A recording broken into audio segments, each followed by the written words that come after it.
Hello guys, welcome to Upasthapana YouTube channel. This is Muralidhar Jadi.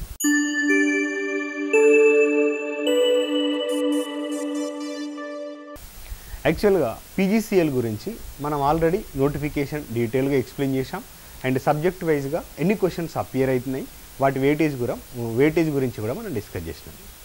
So చాలామంది students మనకు రీసెంట్గా comment పెట్టడం కానీ అంటే రిగార్డింగ్ సార్ పీవైకి ప్రీవియస్ ఇయర్ క్వశ్చన్ పేపర్ 2018లో జరిగిన PGCL power grid question paper junior technician ట్రైనింగ్కి సంబంధించిన క్వశ్చన్స్ ఎక్స్ప్లెయిన్ చేయండి అని కొందరు ఆస్పిరెంట్స్ పర్సనల్గా అడుగుతున్నారు. అదేవిధంగా కమెంట్ రూపంలో కూడా తెలియజేయడం జరుగుతుంది. సో ఇది ఆస్పిరెంట్స్ని దృష్టిలో పెట్టుకొని మనం ఈ వీడియో అనేది చేయడం జరుగుతుంది. సో ఇక్కడ మనం ఓవరాల్ టెస్ట్ అనేది మనం అన్ని క్వశ్చన్స్ ర్యాండమ్గా ఎక్స్ప్లెయిన్ చేయకుండా మేము ఇక్కడ ఏం చేస్తున్నాం, సబ్జెక్ట్ వైజ్గా ఎన్ని క్వశ్చన్స్ వచ్చాయనేది మనం డిస్కస్ చేశాం. కాబట్టి ఏ టాపిక్ నుండి ఏ సబ్జెక్ట్ నుండి ఎన్ని క్వశ్చన్స్ వచ్చాయి ఆ క్వశ్చన్స్ మనం ఇండివిజువల్గా ఎక్స్ప్లెనేషన్ అందిస్తున్నాం. సో ఇక్కడ ఏంటిది, సబ్జెక్ట్లో మనం బైలింగ్వల్ ఎక్స్ప్లెయిన్ చేస్తున్నాం. అంటే బైలింగ్వల్ అని అంటే ఇది తెలుగు అండ్ ఇంగ్లీష్. అంటే ఎక్స్ప్లెనేషన్ అనేది తెలుగులో ఉంటుంది, టర్మినాలజీ అనేది ఇంగ్లీష్లో ఉంటుంది. కానీ మనకి ఇక్కడ పేపర్ అనేది పీజీసీఎల్ పేపర్ అనేది హిందీలో ఉంటుంది యాజ్ వెల్ యాజ్ ఇంగ్లీష్లో ఉంటుంది. సో ఆస్పిరెంట్ మన తెలుగు రాష్ట్రాల్లో ఉన్న వాళ్ళు మోస్ట్లీ ఇంగ్లీష్ మీడియం ఉంటారు కాబట్టి ఇంగ్లీష్ క్వశ్చన్ చదవడానికి ట్రై చేయండి. Okay right. సో ఫస్ట్ చూడండి, power grid corporation of India limited junior technician training, ఇది 2018లో జరిగిన ప్రీవియస్ ఇయర్ క్వశ్చన్ పేపర్. అయితే నేను ఫస్ట్ సబ్జెక్ట్ ఏది చూజ్ చేసుకుంటాను అంటే సర్క్యూట్ థియరీ. మనం సర్క్యూట్ థియరీ అంటే నెట్వర్క్ థియరీ అంటాం. డీసీ సర్క్యూట్స్ వస్తాయి, ఏసీ సర్క్యూట్స్ వస్తాయి, మ్యాగ్నెటిక్ సర్క్యూట్స్ వస్తాయి, అవన్నీ మ్యాగ్నెటిజం మెటీరియల్స్ వస్తాయి. అవన్నీ కలిపి నేను సర్క్యూట్ థియరీలో ఇన్వాల్వ్ చేసిన. So if you look at first question, in a series circuit the current flows in how many direction while you are reading the question. అంటే నువ్వు క్వశ్చన్ రీడ్ చేస్తున్నప్పుడు 50% మీనింగ్ నీ మైండ్లోకి వెళ్ళాలి, అప్పుడే నువ్వు క్వశ్చన్ సాల్వ్ చేయగలుగుతావు. సో కాబట్టి ఫస్ట్ క్వశ్చన్ మీనింగ్ అర్థం చేసుకోవడానికి ట్రై చేయండి. చూడండి, ఇంగ్లీష్ మీడియం కాబట్టి క్వశ్చన్ మీనింగ్ అర్థం చేసుకోండి. In a series circuit, question ఏమన్నాడు, సిరీస్ సర్క్యూట్ అంట మెన్షన్ చేశాడు. ఒక సిరీస్ సర్క్యూట్లో the current flows in how many direction, current అనేది ఎన్ని డైరెక్షన్స్లో ఫ్లో అవుతుంది, current flows in how many direction. అసలు what is the meaning of series connection? నార్మల్గా చూస్తే నేను సపోజ్ 2 ఎలిమెంట్స్ తీసుకుంటా, రెసిస్టర్స్ కావచ్చు, ఇంకేదన్నా కావచ్చు, ఎనీ ఎలిమెంట్. సపోజ్ నేను 2 కావచ్చు, మోర్ దెన్ 2 తీసుకోవచ్చు. సో ఎప్పుడైతే ఇది రెసిస్టర్, ఇది ఇండక్టర్, ఇది రెసిస్టర్, ఇది ఇండక్టర్. సపోజ్ నేను కరెంట్ అనేది ఈ పాయింట్ నుండి ఈ పాయింట్కి ఫ్లో అవుతుంది. సపోజ్ కరెంట్ ఈ డైరెక్షన్లో ఫ్లో అవుతున్నప్పుడు అంటే 2 ఎలిమెంట్స్ ద్వారా ఫ్లో అయ్యే current same current. That means resistor ద్వారా ఏ కరెంట్ అయితే ఫ్లో అవుతుందో ఇండక్టర్ ద్వారా కూడా అదే కరెంట్ ఫ్లో అవుతుంది. సపోజ్ నేను ఇప్పుడు 5 ఆంపియర్ అని అనొచ్చు. అంటే రెసిస్టర్ ద్వారా ఎంత అయితే కరెంటు ఫ్లో అవుతుందో, అంటే రెసిస్టర్ ద్వారా 5 ఆంపియర్ కరెంటు ఫ్లో అవుతుంది కాబట్టి ఇండక్టర్ ద్వారా కూడా 5 ఆంపియర్ కరెంటే ఫ్లో అవుతుంది. కాబట్టి ఎప్పుడైతే same amount of current passing through the elements, those elements are exactly connected in series. అంటే ఆ ఎలిమెంట్స్ అనేది సిరీస్లో కనెక్ట్ చేయబడుతుంది. అంటే ఎప్పుడు same amount of current flow అయితే. కానీ ఇక్కడ కండిషన్ ఏంటంటే, నేను ఫస్ట్ ప్యారలల్ కనెక్షన్ గురించి మాట్లాడతాను. ఇక్కడ చూడండి, కండిషన్ నేను చెప్తాను, వెయిట్ చేయాలి. ఇది రెసిస్టర్. కొన్నిసార్లు మనం ప్యారలల్ కనెక్షన్లో కూడా సార్ మనకు same amount of current flow అవ్వచ్చు కదా అని doubt. Same amount of current తీసుకుందాం.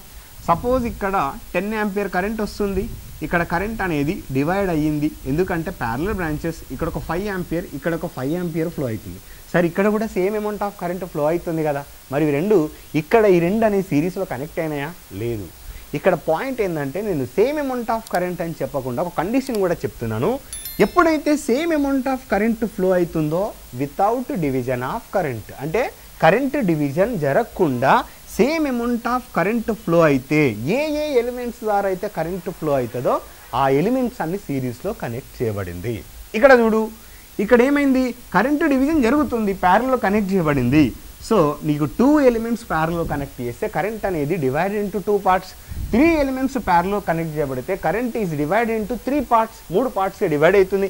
ఇక్కడ ఎన్నైనా ఎలిమెంట్స్ కనెక్ట్ చేయి సేమ్ కరెంట్ ఫ్లో అవుతుంది. కాబట్టి సిరీస్ కనెక్షన్లో అంటే current flows in how many direction, ఎన్ని డైరెక్షన్స్లో కరెంట్ ఫ్లో అవుతుందంటే ఒకటే direction. So what is answer? Option B, 1 direction. So question చేయడం ఇంపార్టెంట్ కాదండి, సబ్జెక్ట్ని మనం టచ్ చేయాలి. సో సబ్జెక్ట్ ఏ విధంగా ఇన్వాల్వ్ అయింది. Second question, an electric current that periodically reverses is called dash. అంటే ఒక ఎలక్ట్రిక్ కరెంట్ ఉందంట, అది పీరియాడికల్లీ రివర్స్ అవుతుందంట, దాన్నే మనం ఏమంటున్నాం? జనరల్గా మనం ఏసీ కరెంట్ గురించి మాట్లాడతాం. ఆల్టర్నేటింగ్ క్వాంటిటీ మనం తీసుకున్నప్పుడు ఏసీ గురించి డిస్కస్ చేసినాం. సపోజ్ ఇది ఏసీ వోల్టేజ్ అనుకుందాం. ఏసీ వోల్టేజ్ నువ్వు ఏ విధంగా చూపిస్తావు? V of t equal to Vm sin omega T అని చూపిస్తావు. Yes or no sin omega T. So ఇదేంటిది? Positive maximum value Vm. ఇదేంటిది? Negative maximum value. Yes, this is positive, this is negative. అంటే AC quantity అనేది changing ఏంటిది? Periodical అంటే same పీరియడ్లో change అవుతుంది. అంటే 0 to π ఎలాంటి పోర్షన్ ఎగ్జిస్ట్ అవుతుందో π to 2π కూడా ఆపోజిట్ పోర్షన్ ఎగ్జిస్ట్ అవుతుంది. అంటే పీరియాడికల్లీ మ్యాగ్నిట్యూడ్ చేంజ్ అవుతుంది, డైరెక్షన్ ఆల్సో చేంజెస్. చూడండి, మ్యాగ్నిట్యూడ్ అంటే plus Vm, magnitude minus Vm, magnitude changing and direction also changing, positive direction, negative direction. So ఎప్పుడైతే అంటే ఏసీ ఆల్టర్నేటింగ్ వోల్టేజ్, ఎప్పుడైతే ఏసీ కరెంట్ మనం తీసుకుంటున్నామో it changes its direction as well as its magnitude. దాన్ని మనం ఏమంటున్నామంటే AC quantity. చూడండి, an electric current that periodically reverses is called periodically. చూడండి, so what is answer? Thermal current wrong. Okay, pulsating current wrong, DC current wrong. Answer option B, AC current. So what is the meaning of DC అంటే ఏంటిది? Either positive or negative. Suppose ఇది DC voltage అనుకుందాం, DC voltage కానీ DC current కానీ అనుకుందాం, ఇది constant. So what is the meaning of frequency అంటే the number of cycles which are covered in a second. ఇది ఒక సైకిల్ కదా, ఇలాంటి సైకిల్స్ ఒక సెకండ్లో ఎన్నైతే కవర్ అవుతాయో దాన్ని మనం ఏమంటున్నాం? ఫ్రీక్వెన్సీ. మన ఇండియన్ స్టాండర్డ్స్ ప్రకారం ఫ్రీక్వెన్సీ 50 Hz. అంటే ఇది ఇలాంటి సైకిల్స్ 50 కవర్ అవుతున్నాయి కాబట్టి 50 Hz అని చెప్తున్నాం. 50 సైకిల్స్ కవర్ అవుతాయి. కానీ నీకు ఇక్కడ 50 Hz కావచ్చు, లేదంటే 60 Hz కావచ్చు. అయితే what is the meaning of frequency అన్నావు? Number of cycles. అసలు డీసీలో నీకు సైకిల్ కాన్సెప్ట్ ఉందా? Can you see the cycle concept? అసలు సైకిల్ కాన్సెప్టే లేదు. మరి సైకిల్ కాన్సెప్ట్ లేనప్పుడు ఫ్రీక్వెన్సీ 0 హెడ్స్. కేర్ఫుల్. కాబట్టి what is answer? AC current. Okay, so next question, third question. If you look at the third question, the power factor of DC circuit is dash. చూడండి, DC మీద ఎన్ని questions వస్తున్నాయో చూడండి, మీరే గమనించండి. ఇంతకుముందే మనం డిస్కస్ చేసినాం డీసీ మీద, ఏసీ మీద. నేను అన్ని కలిపి ఇస్తున్నాను. డీసీ సర్క్యూట్ యొక్క పవర్ ఫ్యాక్టర్ ఏంటిది?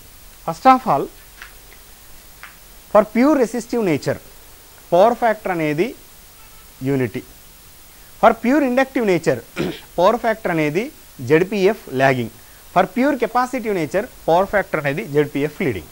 ఇండక్టర్ ఉంటే లాగింగ్, కెపాసిటర్ ఉంటే లీడింగ్, రెసిస్టర్ ఉంటే unity. So first of all power factor అంటే ఏంటిది? చూడండి, power factor is nothing but cos phi. What is the cos pi?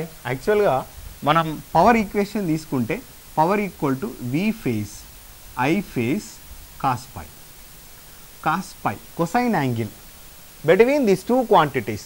Suppose ఇది నేను voltage V phase I phase example నేను తీసుకుంటున్నా.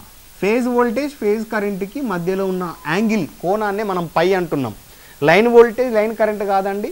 ఒకవేళ మనం 3 ఫేజ్ గురించి మాట్లాడినప్పుడు లైన్ క్వాంటిటీస్ వస్తాయి, ఫేజ్ క్వాంటిటీస్ వస్తాయి. సింగిల్ ఫేజ్లో మనకు ఎలాంటి ప్రాబ్లం లేదు.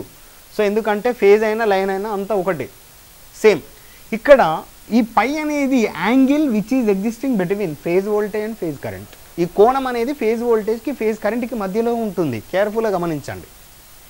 సో దాన్ని నువ్వు కాస్తోని మల్టిప్లై చేస్తేనే cosine angle between phase voltage and phase current is nothing but power factor. మరి అలాంటిది ప్యూర్ రెసిస్టివ్ నేచర్ తీసుకుంటే, అంటే ఎగ్జాంపుల్ నువ్వు డీసీ సప్లై ఇచ్చావు అనుకో, నేను ఇండక్టర్ ఇచ్చాను అనుకో. ఎగ్జాంపుల్ ఇండక్టర్ ఇచ్చాను. ఇండక్టర్ డీసీ సప్లైకి ఏ విధంగా బిహేవ్ చేస్తుంది? Short circuit. కెపాసిటర్కి అంటే డీసీ సప్లైకి కెపాసిటర్ ఏ విధంగా బిహేవ్ చేస్తుంది? Open circuit.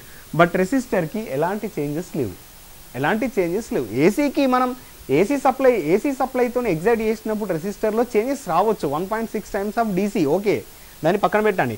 కానీ for DC supply phase voltage and phase current both are in phase. DC సప్లైకి ఫేజ్ వోల్టేజ్ ఫేజ్ కరెంట్ రెండు ఒకే లైన్లో ఉంటాయి. కాబట్టి ఇప్పుడు నీకు ఫేజ్ వోల్టేజ్కి ఫేజ్ కరెంట్కి కోణం ఎంత, పై ఈక్వల్ టు 0 degrees. మరి పవర్ ఫ్యాక్టర్ ఏమవుతుంది, power factor equal to cos phi. Cos 0 value ఎంత, పై ప్లేస్లో నేను 0 సబ్స్టిట్యూట్ చేస్తే యూ విల్ గెట్ 1.0. అంటే దీన్నే మనం యూనిటీ పవర్ ఫ్యాక్టర్ అని అంటాం, యూపీఎఫ్. సో ఇక్కడ ఏంటిది, యూపీఎఫ్ అంటే unity. Option D is correct answer. 4th question, in a series circuit, ఒక సిరీస్ సర్క్యూట్లో ద టోటల్ రెసిస్టెన్స్, చూడండి సిరీస్ సర్క్యూట్ ఉందంట, మళ్ళీ సిరీస్ కనెక్షన్ మీద క్వశ్చన్ పడింది. చూడండి ఎన్ని క్వశ్చన్స్ అపియర్ అవుతున్నాయో. The total resistance are of the circuit is 100 ohms. మొత్తం సర్క్యూట్ యొక్క రెసిస్టెన్స్ ఎంత అంట, 100 ohm. అంటే ఒక సిరీస్ సర్క్యూట్ ఉంది, ఆ సిరీస్ సర్క్యూట్లో ఆ రెసిస్టెన్స్ ఎంత అంటే 100 ohms అని ఇచ్చాడు. అయితే the first 2 resistances are 30 ohm 50 ohm. Find out the remaining resistance. అంటే ఏమంటున్నాడు, మొత్తం రెసిస్టెన్స్ ఇది, ఆ సిరీస్ సర్క్యూట్లో 3 రెసిస్టెన్సెస్ ఉన్నాయని మెన్షన్ చేసిండు, అందులో 2 రెసిస్టెన్స్ వాల్యూ ఇచ్చాడు, అండ్ 3rd రెసిస్టెన్స్ వాల్యూ ఎంత అంటున్నాడు. అంటే ఏంటిది, ఓవరాల్ రెసిస్టెన్స్ వాల్యూ ఇచ్చాడు.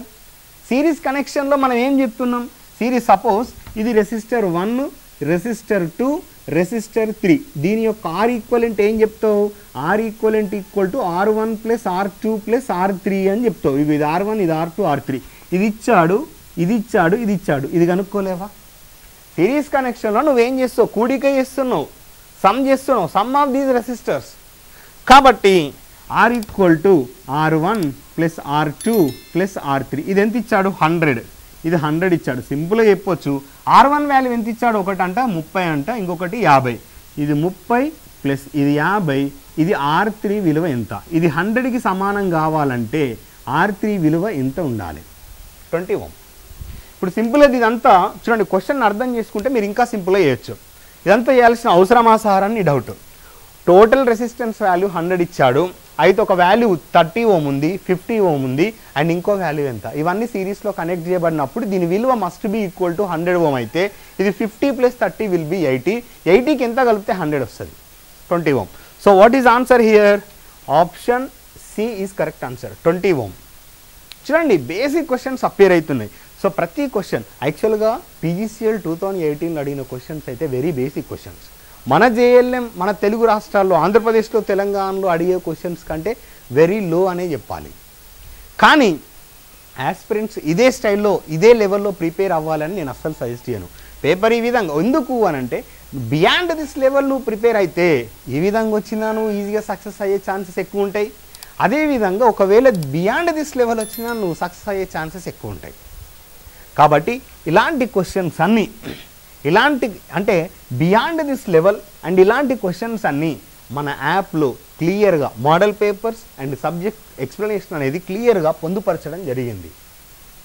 సో ఇంకా మీకు డీటెయిల్గా మీకు ఎక్స్ప్లెనేషన్ కావాలి, ఇంకా కొంచెం లెవెల్ ఎక్కువ ఉండాలి, ఇంకెలాంటి క్వశ్చన్ వచ్చినా మేము చేసే విధంగా ఉండాలి అనే ఇంటెన్షన్ ఉన్నవాళ్ళు మా ఉపస్థాపన యాప్లో ఈ క్లాసెస్ అంటే కోర్స్ అనేది ఉంచడం జరిగింది. ఇంట్రెస్ట్ ఉన్న ఆస్పిరెంట్స్ ఆ కోర్సుని తీసుకోండి. సో ఇంకా మీకు డీటెయిల్గా సబ్జెక్ట్ వైజ్ క్వశ్చన్స్ కావచ్చు, మోడల్ పేపర్స్ కావచ్చు, గ్రాండ్ టెస్ట్లు కావచ్చు, అన్నీ పొందుపరిచాం అలాంగ్ విత్ సబ్జెక్టుతో పాటు. కాబట్టి ఇంతకంటే బ్యూటిఫుల్ క్వశ్చన్స్ మనం ఎక్స్ప్లెనేషన్ చేయడం జరిగింది.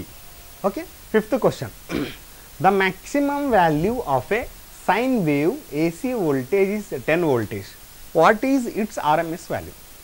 మ్యాక్సిమం విలువ ఇచ్చాడండి, RMS వాల్యూ అడుగుతుంది. ఇచ్చింది ఏంటిది, సైనసైడల్ వేవ్ ఫామ్. చూడండి, ఏదైనా సైనసైడల్ వేవ్ ఫామ్ మనం తీసుకున్నప్పుడు నార్మల్గా మీరు గమనించండి, సైనసైడల్ వేవ్ ఫామ్ తీసుకున్నప్పుడు నార్మల్గా చూడండి, ఇది సైనసైడల్ వేవ్ ఫామ్ ఏంటిది, ఈ విధంగా రిపీట్ అవుతుంది. దీని యొక్క మ్యాక్సిమం వాల్యూ ఇది. దీని యొక్క మ్యాక్సిమం వాల్యూ ఎంత ఇచ్చాడు, సైన్ వేవ్ అంట, దీని యొక్క మ్యాక్సిమం వాల్యూ 10 voltage. నేను ఏమని చెప్పాను, VM = 10 voltage. VM = 10 voltage. కేర్ఫుల్గా గమనించండి, ఇది -10 voltage. అయితే దీని యొక్క RMS విలువ ఎంత, what is it's RMS value, దీని యొక్క ఆర్ఎంఎస్ విలువ ఎంత. యాక్చువల్గా మనకు ఏదైనా ఏసీ క్వాంటిటీ తీసుకున్నప్పుడు అంటే ఓన్లీ సైనసైడల్ తీసుకున్నప్పుడు విఆర్ఎంఎస్ వోల్టేజ్ కావచ్చు కరెంట్ కావచ్చు, ఇక్కడ వోల్టేజ్ అడిగాడు కాబట్టి నేను వోల్టేజ్ గురించి చెబుతున్నా. VRMS equal to Vm/√2. Okay, అట్లనే వి యావరేజ్ ఈక్వల్ టు 2Vm/π. ఈ విలువలు గుర్తుండాలండి, ఈ విలువలు గుర్తుండాలి. ఈ విలువలు అంటే కొన్నిసార్లు మనకు సమీకరణాలు కూడా డైరెక్ట్గా పరీక్షలో అడగడం జరుగుతుంది.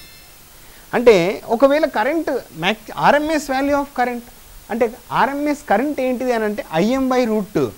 యావరేజ్ కరెంట్ ఏంటిది ఒక సైనసైడల్కి అంటే 2Im/π.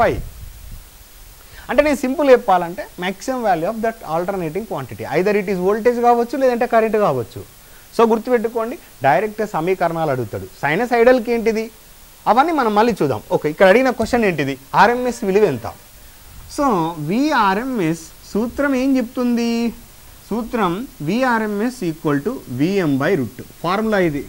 అయితే మనకు ఈ విషయం తెలియాలి, ఈ వాల్యూ మనం గుర్తుపెట్టుకోవాలి. 1/√2 ఈక్వల్ టు 0.707. చాలా ఇంపార్టెంట్ అండి, కొన్ని విలువలు గుర్తుపెట్టుకోవాలి. సార్ ఇది ఎట్లా వచ్చింది ఏం కథ అని అడగండి, మీరు క్యాలిక్యులేట్ చేస్తే వస్తుంది, బట్ క్యాలిక్యులేట్ చేసేంత సమయం మీకు ఎగ్జామ్లో ఉండదు. సో √2 వాల్యూ ఏంది, 1/√2 ఏంది, ఇవన్నీ నేను కోర్సులో డీటెయిల్గా డిస్కస్ చేశాను. ఏ విలువలు మీరు గుర్తుపెట్టుకోవాలి, ఏ విలువలు మీరు చేయకూడదు అనేది కూడా నేను కోర్సులో చెప్పాను. సో ఆస్పిరెంట్స్ అడుగుతున్నారు, సార్ నాకు ఈ addition subtraction multiplication division problem అవుతుందని కమెంట్స్ కూడా పెడుతున్నారు. ఆల్రెడీ దీని గురించి మేము యూట్యూబ్లో ఫ్రీ కంటెంట్ ఇచ్చాము, బట్ మళ్ళీ ఈ మధ్యలో నేను చేస్తాను దాని గురించి. ఎవరైతే మ్యాథమెటిక్స్లో పూర్ ఉన్నారో వాళ్ళని దృష్టిలో పెట్టుకొని మేము ఈ వీడియో చేస్తాం, త్వరలో చేస్తాం. సో వీటి గురించి కూడా ఈ విలువలు ఏంటిది ఏమేమి గుర్తుపెట్టుకోవాలని అన్ని డీటెయిల్గా డిస్కస్ చేస్తాం. సో ఇప్పుడు మనకు √2తోనే మనం డివైడ్ చేసే ఫెసిలిటీ మనకంటే √2తో డివైడ్ చేయాలంటే మనకు క్యాలిక్యులేటర్ కావాలి. అక్కడంతా క్యాలిక్యులేటర్ అలో చేయరు కదా కాంపిటేటివ్ ఎగ్జామ్లో. కాబట్టి మీరు ఖచ్చితంగా మీరు ఈ విలువను గుర్తుపెట్టుకుంటే ఎగ్జామ్లో క్వశ్చన్ని సాల్వ్ చేయడం ఈజీ. ఎవరైతే ఇవి గుర్తుపెట్టుకుంటారో వాళ్ళకి ఖచ్చితంగా ఈ మార్క్ ఒక క్వశ్చన్ యాడ్ అవుతుంది, ఒక ఆన్సర్ యాడ్ అవుతుంది.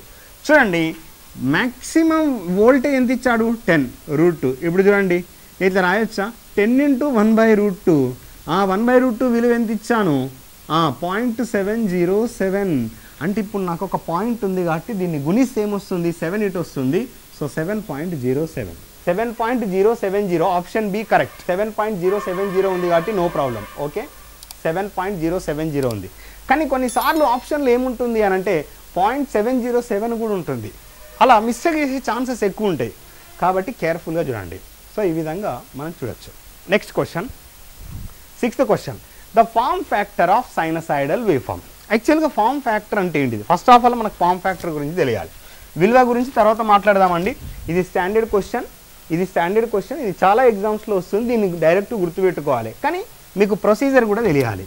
ఫార్మ్ ఫ్యాక్టర్ అంటే ఆర్ఎంఎస్ క్వాంటిటీ, వోల్టేజ్ కావచ్చు కరెంట్ కావచ్చు. నేను ఒక XRMS అంట, XRMS/X యావరేజ్ అంటే RMS voltage by average voltage, RMS current by average current.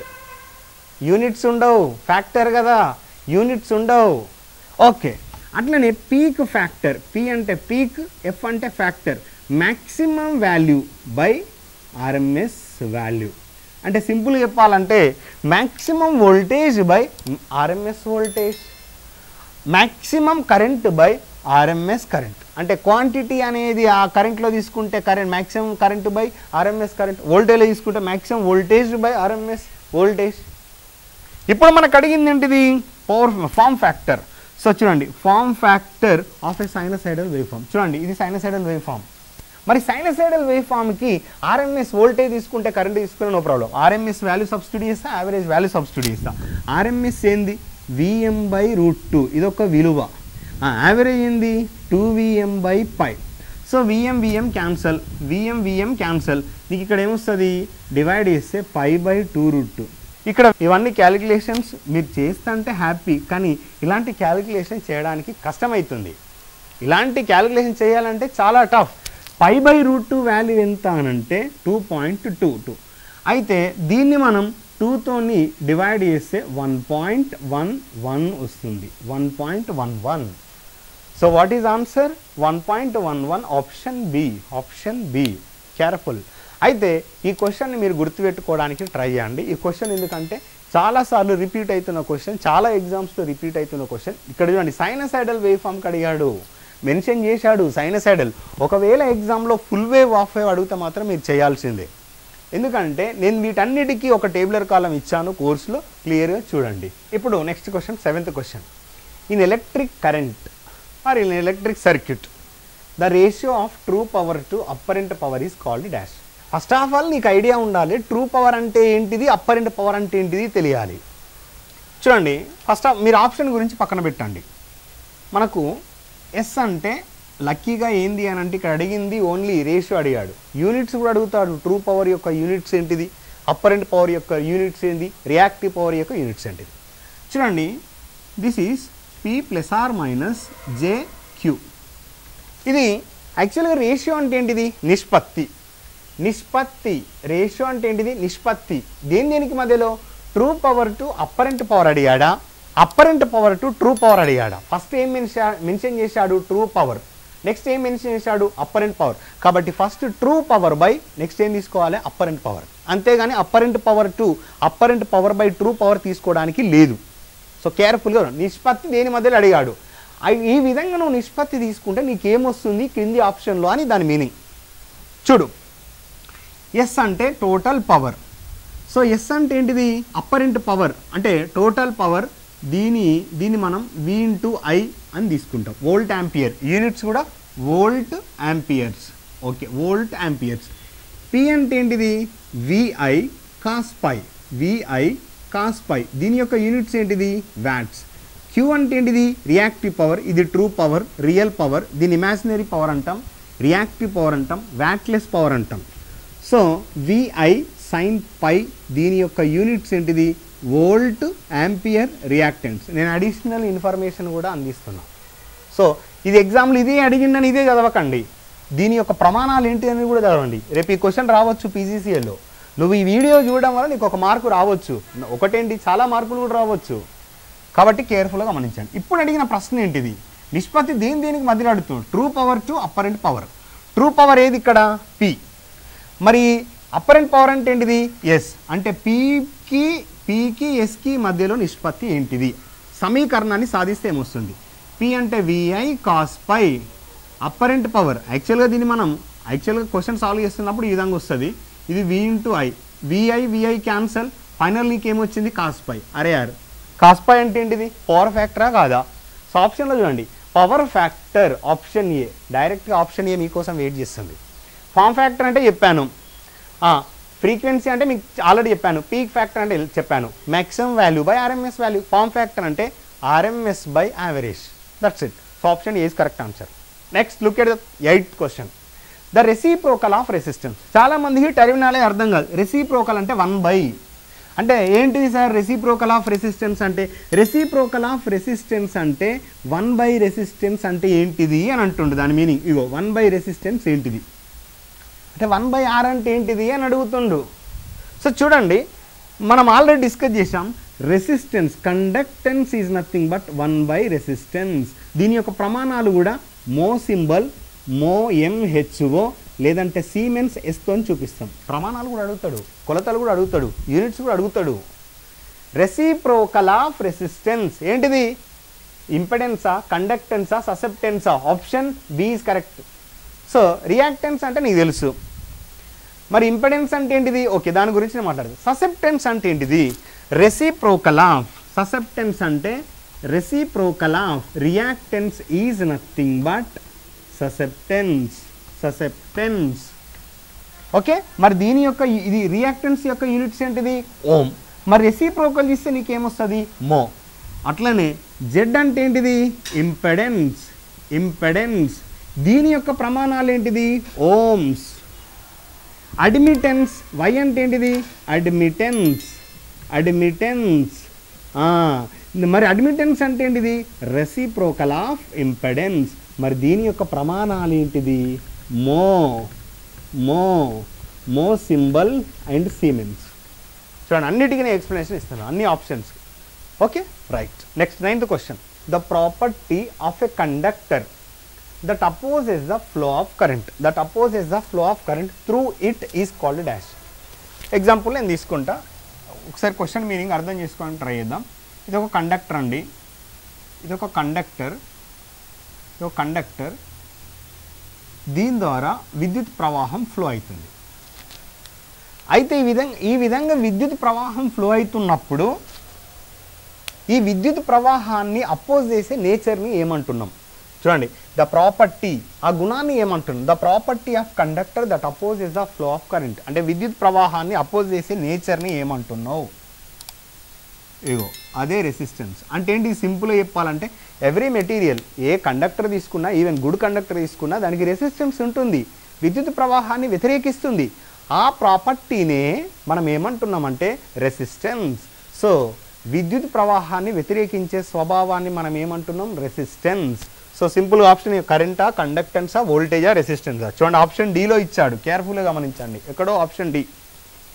And next question, if the peak value of AC voltage is 500 voltage, what would be the RMS value.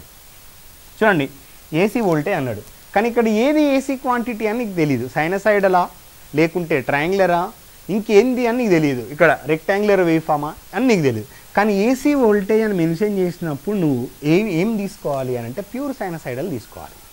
So ఇది రెండో question repeat అవ్వడం. కానీ value మార్చిండు, అక్కడ 10 voltage ఇచ్చాడు, ఇక్కడ RMS value ఎంత అంటున్నాడు, 500 value ఇచ్చాడు. చూడండి ఫస్ట్ ఆఫ్ ఆల్ మనకు ఆర్ఎంఎస్ ఫార్ములా తీసుకోవాలి. ఆర్ఎంఎస్ ఫార్ములా ఏం చెప్తుంది, విఆర్ఎంఎస్ ఈక్వల్ టు Vm/√2. నేను ఆల్రెడీ చెప్పాను ఇది. ఇక్కడ 1/√2 వాల్యూ ఎంత, 0.707 ఇంటూ మ్యాక్సిమం వాల్యూ. సో 0.707 అంటే 707/1000 వేద్దాం, 3 zeros. అంటే మ్యాక్సిమం వాల్యూ ఎంత ఇచ్చాడు, 500 ఇచ్చాడు. ఇగో 2 సున్నాలు క్యాన్సల్ చేశాను, అంటే చూడండి ఇక్కడ 1000 కదా, ఒక సున్నా ఉంటుంది. So 707 into 5/10. సో మల్టిప్లై చేయండి, 7 5ల 35. ఖచ్చితంగా నేను చెప్తున్నా 7 5ల 35, ఇది 35 వస్తుంది. చూడండి 35 ఖచ్చితంగా పాయింట్ రావాలి, మళ్ళీ 7 5ల 35 అంటే 353.5 వస్తుంది. S R no. ఇక్కడ నీకు ఎక్కడ కూడా ఈక్వల్గా, అంటే ఎక్కడ కూడా పరిపూర్ణంగా నీకు 0.0 రావట్లేదు, 0.0 రావట్లేదు, 400 రావట్లేదు, 550 రావట్లేదు, ఎగ్జాక్ట్గా 500 రావట్లేదు.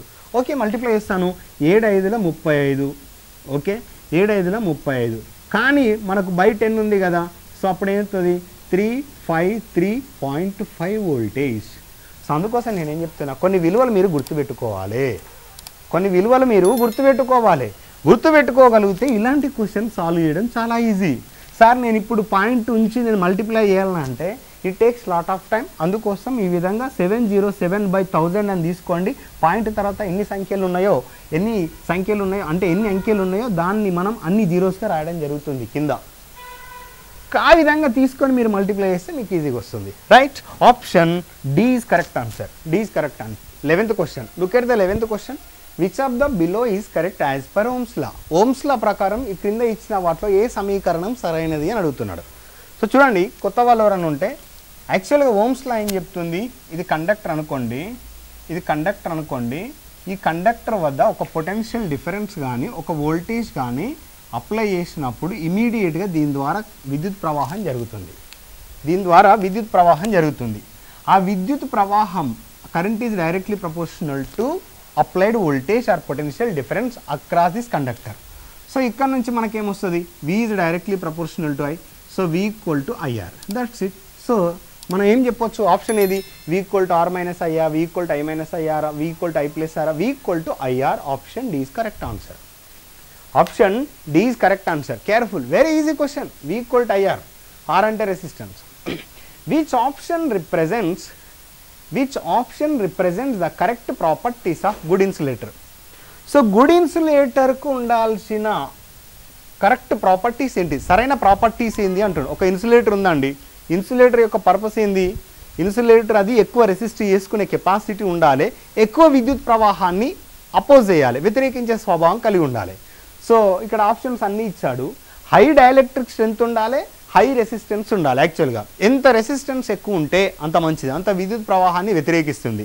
అదేవిధంగా డైఎలక్ట్రిక్ స్ట్రెంత్ ఎక్కువ ఉండాలి. ఎంత డైఎలక్ట్రిక్ స్ట్రెంత్ ఎక్కువ ఉంటే అంత అంటే ఎలక్ట్రిక్ ఫీల్డ్ ఇంటెన్సిటీని రెసిస్ట్ చేసుకోగలుగుతుంది. So options is correct answer. Okay, board పైన మొత్తం మనకు సర్క్యూట్స్ నుండి 15 క్వశ్చన్స్ వచ్చాయి పవర్ గ్రిడ్లో జూనియర్ టెక్నీషియన్ ట్రైన్కి. అయితే ఈ 13, 14, 15 క్వశ్చన్స్ అనేది ఒక single topic magnetism, magnetic materials and magnetic circuits నుండి వచ్చాయి. 3 క్వశ్చన్లు బేసిక్ క్వశ్చన్స్ అండి, జస్ట్ ప్రమాణాలు చూడండి.